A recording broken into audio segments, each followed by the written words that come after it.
Chers amis, bonjour. J'ai évoqué avec vous avant-hier le principe de la prière du cœur, qui est vraiment une des prières les plus essentielles de notre vie. Je voudrais compléter aujourd'hui par ce témoignage qui nous rappelle que cette prière du cœur, c'est quelque chose qui doit s'inscrire dans une grande persévérance. On n'arrive pas du jour au lendemain, pas tout de suite, à vraiment entrer dedans. Je vous invite donc à reprendre cet enseignement que je vous ai donné, à le reméditer, à repartir sur cette prière du cœur autant de fois qu'il le faudra. Bien sûr, je vous recommande la lecture du livre du récit d'un pèlerin russe, qui est certainement l'ouvrage majeur dans le domaine. Nous sommes invités à cette même patience. La prière du cœur, ça fait rentrer dans la patience, dans la longanimité, c'est-à-dire le fait d'inscrire quelque chose dans le temps et dans un temps qui est long. La prière du cœur, c'est un échange de patience entre notre cœur et le cœur de Dieu. Le starets séraphin du mont Athos enseignait cette prière du cœur. Et la première chose qu'il faisait, c'est qu'il emmenait ses compagnons, lui qui parlait très peu, il disait, voilà, la nature est maîtresse de prière. Et il emmenait ses compagnons, ses élèves, d'abord au pied de la montagne. Et devant la montagne, il leur disait, médite. Et rien de plus. Et les compagnons restaient là.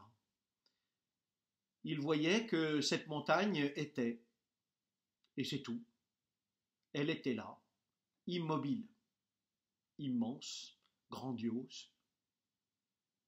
Et lentement, ils étaient invités à comprendre que la prière du cœur, c'est d'abord vivre dans la présence de Dieu, être là devant Dieu, qui est immense et immobile.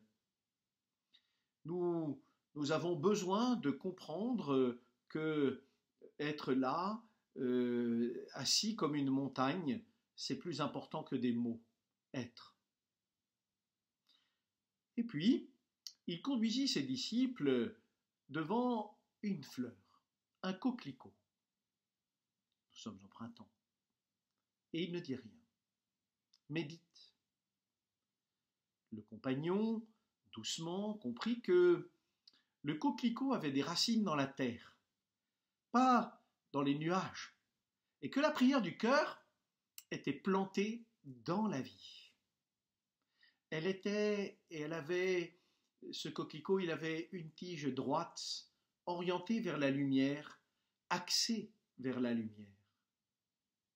Et doucement, en méditant devant ce coquelicot, le disciple comprit qu'il devait se tenir devant Dieu, la colonne vertébrale droite, pour signifier cette rectitude intérieure qui est nécessaire pour que la prière soit axée vers le beau, comme attirée vers le beau, orientée vers le beau.